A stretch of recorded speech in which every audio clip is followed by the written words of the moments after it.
it's been a while since I've done these Fiction Fridays, but with the upcoming anime season, summer, if I'm in the northern hemisphere, I don't know anymore, should be upon us in a couple weeks. I got my guy AJ with me again, and we're going to talk about Dr. Stone, more like a recommendation, because at this point, if you aren't on the train, you might as well just watch the anime whenever it comes out. But essentially, the anime is basically, as a complete whole, it is a post-apocalyptic. Yeah, absolutely. That's the best way to explain it. It's post-apocalyptic. So one day, no one knows why, everyone turns into fucking stone. Flash apocalypse. It just fucking happens. Everyone is stone, and we follow the main character, Senku, and believe it or not, he is sitting there counting every single second. 1, 2, 3, until he gets to, what was it, 10,000 years later? It's a very long time. It's some thousands. Some thousands of years. He's counted every single second, and somehow, some way, he gets free from his petrified state. Some liquid drips on him. Whatever. He wakes up. Now, he's a very, very, very intelligent human being.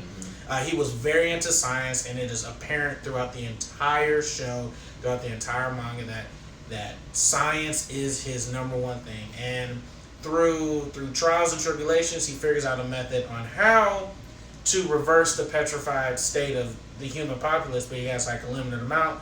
And he frees his best friend. No, I don't think he frees him. I think I don't think something drips on him.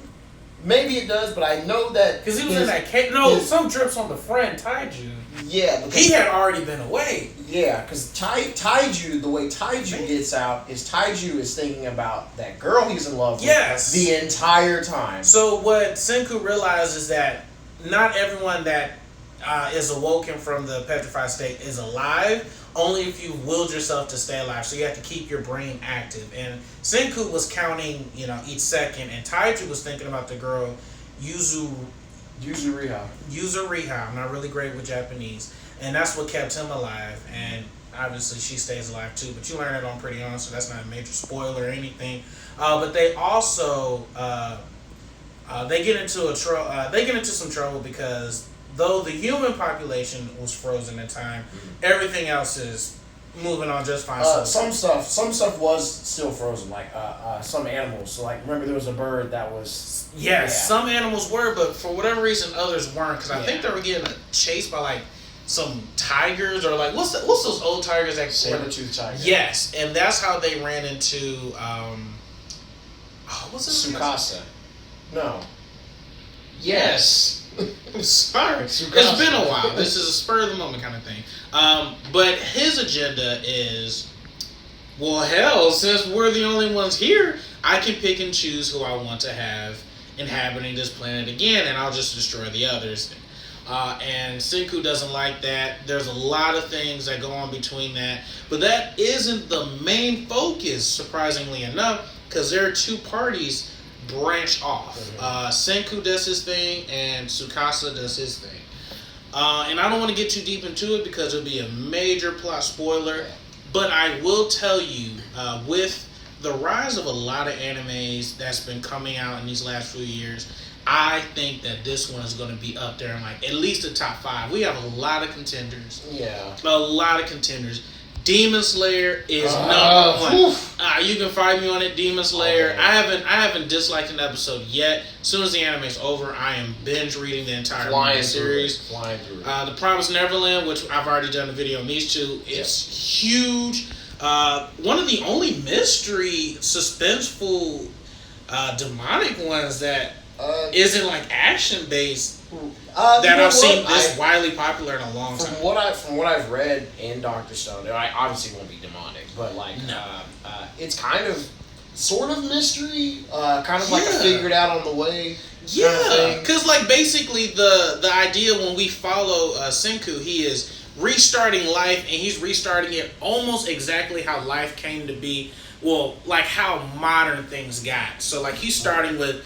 Like, I'm using these, what's that? It's like Fox something, like those little things, and he makes ramen out of it. Yeah. Something like that. Like, he's starting from period after period after period, and you see the growth. You see, crap, he made a light bulb. Oh shit, we have electricity. Oh shit, we have swords. Like that's my favorite part. Like it's similar to Cells at Work, where you're like learning as you go, Right. but it's still very entertaining at the exact same time. So it's we have like you said Kimetsu, we have Kimetsu, The Promised Neverland, obviously Dr. Stone, we have Boku, which is obviously the Boku had a huge jump, and I felt if My Hero Academia came out at the same time that these did, it may not be nearly as popular because when Naruto and Bleach ended, there needed to be something to fill that void. But regardless, we will do a separate video on that. I want to stick to Dr. Stone.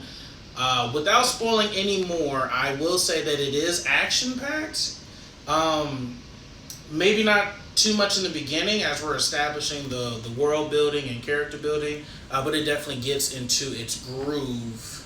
And it's also made by the same creator that did... If you describe it, I'll you can't even describe it. I think it was Korean, and it was this guy, he wanted to be a gangster so bad. I don't know that one then. Oh. I failed you there. Oh, I might have to, in post, I might have to just, once I remember, just put a little, like, tag at the bottom or something like that. I do not know. I don't know either. Sunken Rock.